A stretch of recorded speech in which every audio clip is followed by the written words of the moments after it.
From Nikolay Umov, E equals K mc squared via Albert Einstein's E equals gamma mc squared to the dark energy density of the cosmos, E equals 21/22 mc squared.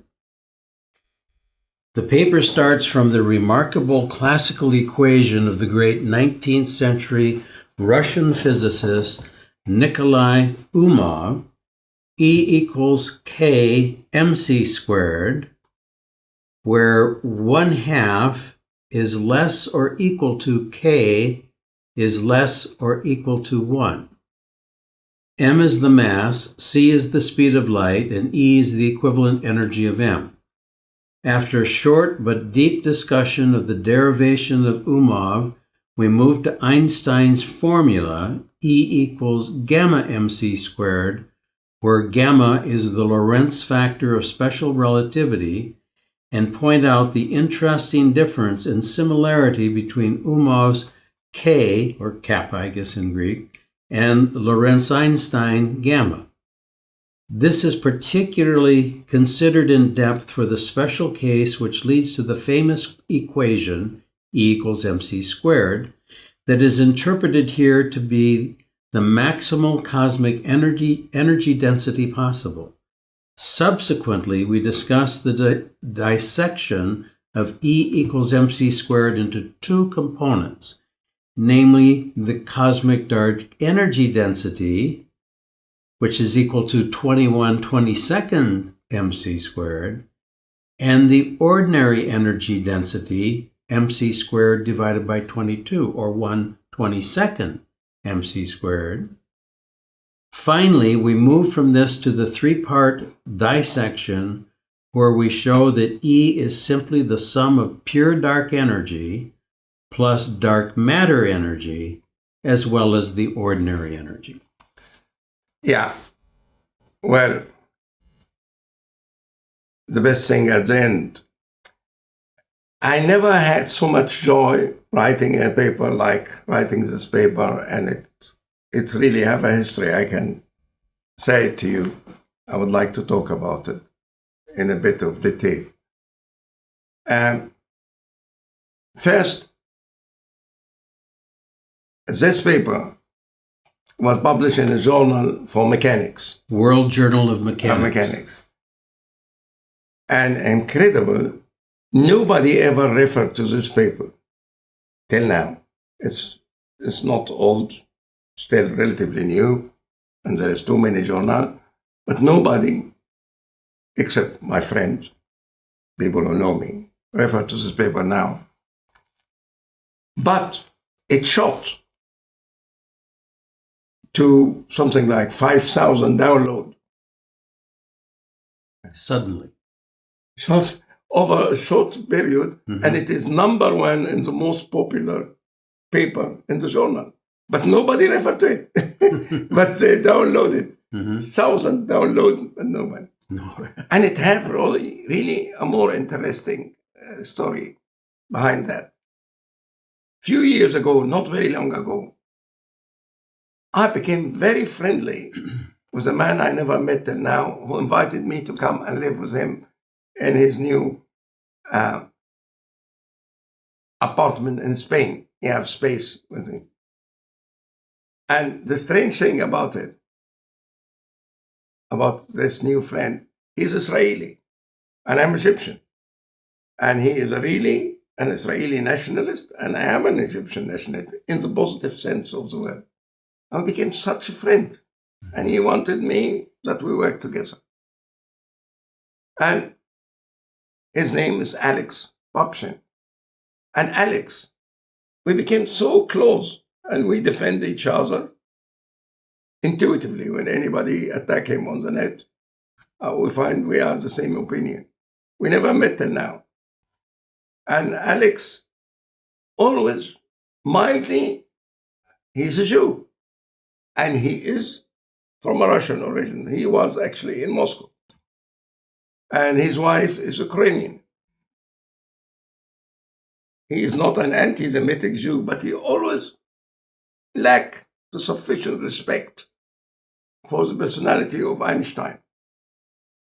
And I find that's very strange, because I had an enormous, and I still have enormous respect for Einstein, being a renegade like me. But Alex was not happy. And suddenly I damped his anti-Einstein attitude, and we were able to write a paper together. Mm-hmm. And I am proud that an Israeli writes with an Egyptian, basically is Israeli and basically I'm Egyptian. Also, when I'm very critical of a lot of things in Egypt, and he is very critical of a lot of things in Israel. But we are both dedicated to the truth first. Mm-hmm. Because before being Israeli and before being Egyptian, we're a human being. Yeah. So we wrote this paper. Again, nobody referred to it except our friend. But the download is enormous about a formula E equal to K MC squared. And this K, in my case, I explain it. It takes the value of the dark energy. So I didn't know that this was about 70 years before special or general relativity. It was done by the head of department of physics in Moscow, University of Moscow. His name is Nikolay Umov. And I'm not so clever at Russian, I know Latin Russian. But Alex told me Umov means the clever one. The guy drove this equation without quantum mechanics and without relativity from classic mechanics. It's incredible. And nobody ever mentioned his name. And he was the head of the Moscow Department of Physics. It's amazing, but I didn't know that. I learned that later. I said, Alex, why you didn't tell me? If you don't read, why should I tell you? And you're so enthusiastic about Einstein. I really forced him to be very respectful to Einstein. He is not anti-Semitic or anything. He just called a spade a spade. Yeah. He's an honest Israeli Jew. And when you meet an honest Israeli Jew, he is very honest, extremely honest. He's not like other people who work in other fields. We are scientists. We are committed to. Then I found there was a lot of people really before Einstein. But somehow you can never, in my opinion, where I stand now, reduce the role of Einstein. Because it is he, the way he explained things and the way he was visible for whatever reason, who made general relativity and special relativity a household name. This is an achievement. Yeah. Because we work, as you see, I publish a paper even twice in 2 different journals so that people can see it. Thanks God for Einstein. He made everybody see this thing.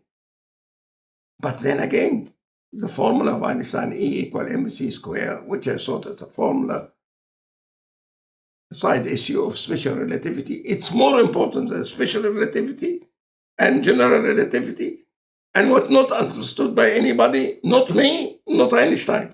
Now we're starting to understand.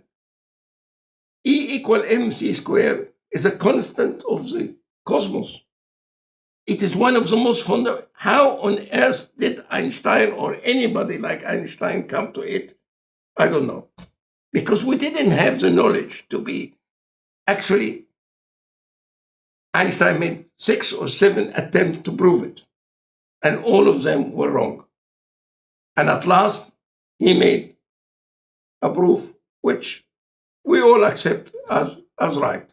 But now, even this proof, we can dispute because it turned out to be something like the gravitational constant of Newton equation.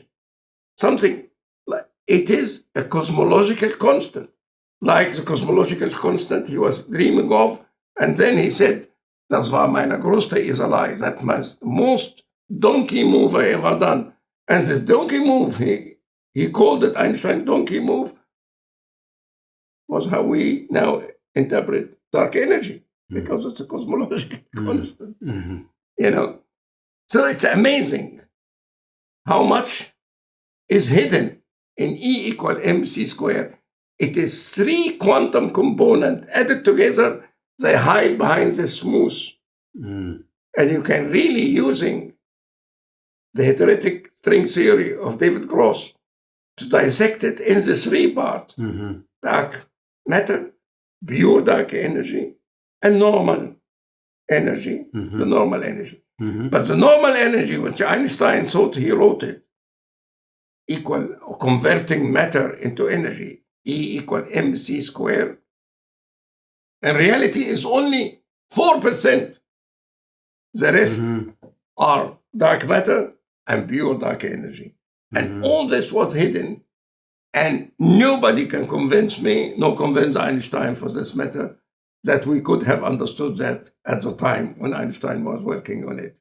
Impossible. Neither would we have understood that when Poincaré was working in it, and some Italians were working in it. In fact, I doubt very much that Nikolay, Umov, the clever, knew what he's doing to get this without relativity and without suspicion. Now only we understand all that in this paper, which nobody referred to, but everybody is downloading it. So if I understand you, it sounds to me, correct me if I'm wrong, that 5/22 of E equals mc squared is the dark matter. Yeah. 16/22 is the pure dark energy. Yes. And 1/22 is the ordinary energy. The regular energy. Yeah.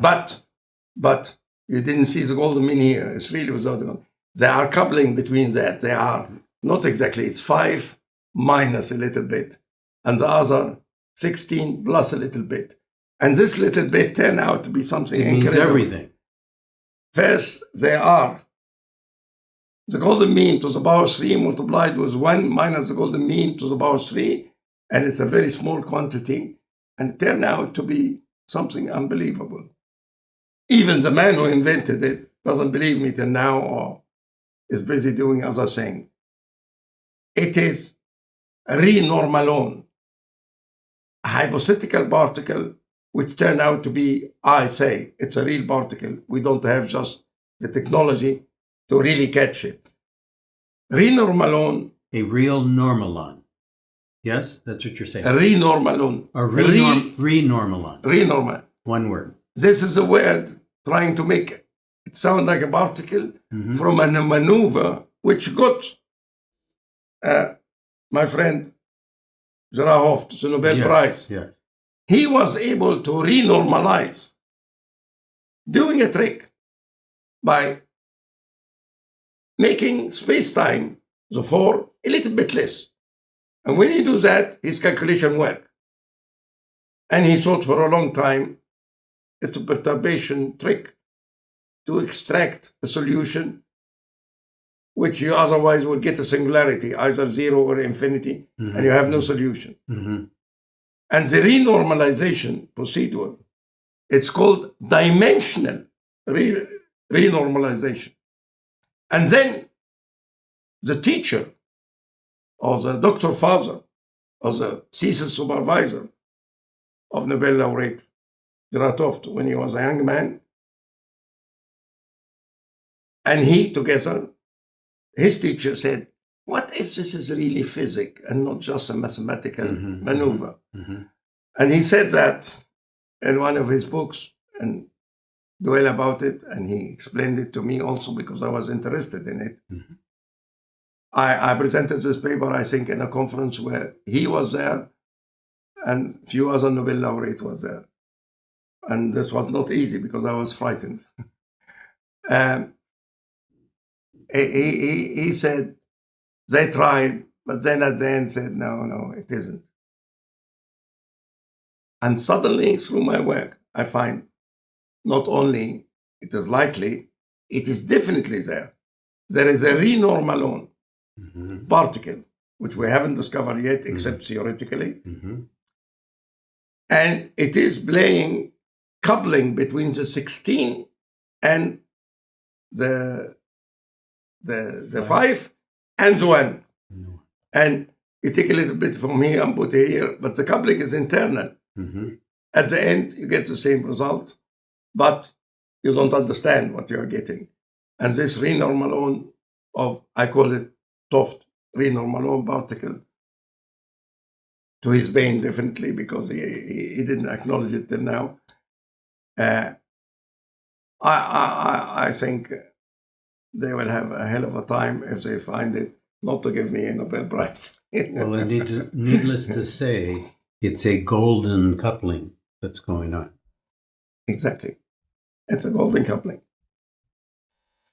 Nature is capricious, but really she divulged so many secrets, and it is now insulted that we don't address it in the language she speaks best. Everything is connected to that. And as soon as you use, I am never tired of saying that, and they are never tired of not listening. As soon as you use, not the golden mean, but the golden mean number system as the basis of the first step you make. As soon as you make it, everything falls into your lap. So it's not that I'm clever, I'm able to do all this calculation without a computer, without anything. It is the golden mean, which is so clever, because it is the language. I mean, I don't speak Norwegian, you are Norwegian. Your ancestor come from Norway, from your name. And now I can talk. We will sign language and make like that. And so, it's different than we can speak now the lingua franca of the universe, which is the golden mean. Yeah, you sent me that message the other day. Yeah. And so when one uses the golden mean numbering system to access nature, symbolized by the Egyptian goddess Isis, she will unveil herself to you. Really, metaphorically speaking, you are spot right.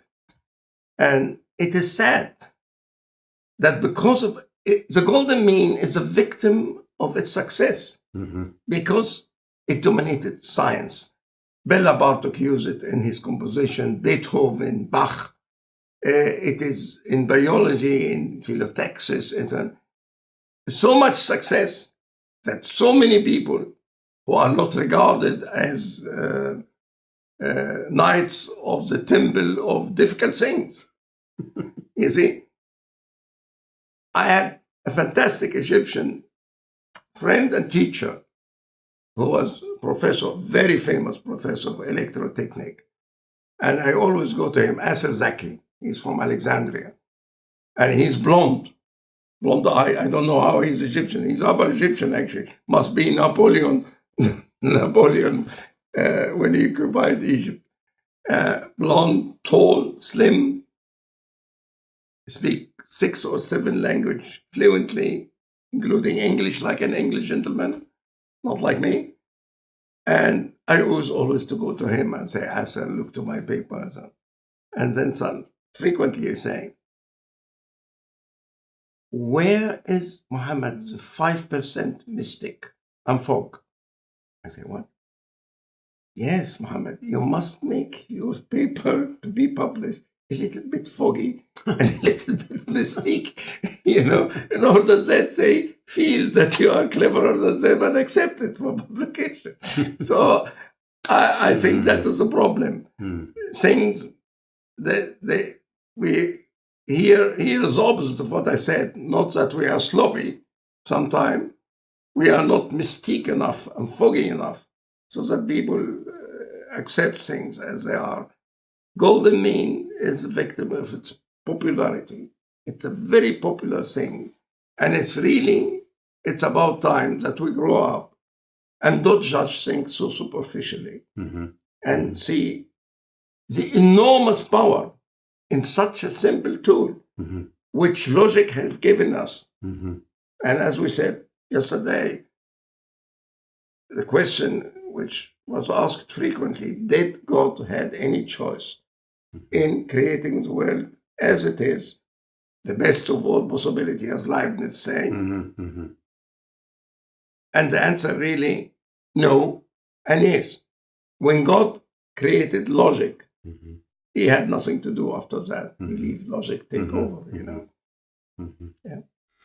And as I was recounting the other day, first meeting you at the Grosvenor Hotel by Victoria, you gave me all those papers, and something that happened to me after meeting you was I would take those papers and I would look through them, and I found myself, because the clarity, you don't mix or mince words, you go right to the heart of things, and it's extremely logical, sequential, and it's all golden mean number theory language.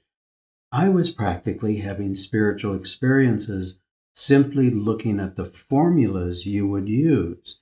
It would put me in a non-ordinary state of consciousness. I mean, anyway, it's just... It's the beauty of simplicity of the golden mean numbering system. It's just incredible. You take the golden mean, 1 over the golden mean, the smaller form, is equal to 1 plus the golden mean. The 1 over the golden mean square is equal to 2 plus the golden mean. 1 over the golden mean to the power of 3, it becomes 4 plus the golden mean to the power of 3. You add 1, you abstract 1, you find yourself you're having a fractal world, classical world, or a Klein-Kaluza fractal world. And you can go on to Witten theory. 11 plus 1 over 11 plus 1 over 11 plus 1 over 11. What do you get at the end for the 11th dimension? I mean, probably the most genius person still alive is Edward Witten. He have made this mother theory, which is not 10 dimension, not 5, it's 11. But I prove they are relative to that. 11. But if you make it fractal by taking 11 plus 1 over 11, what's 11? What do you end with? You end with 11 plus 5 to the power of 5. And what is 5 to the power of 5? This is Hardy's entanglement. It's incredible. It is incredible. What the entire physics, theoretical physics, become a toy model. And it have to be like that. After all, we didn't create this world by being professor and sitting in university and writing paper. We found ourselves emerging in this world, and everything was there. The planets, the sun, the seas.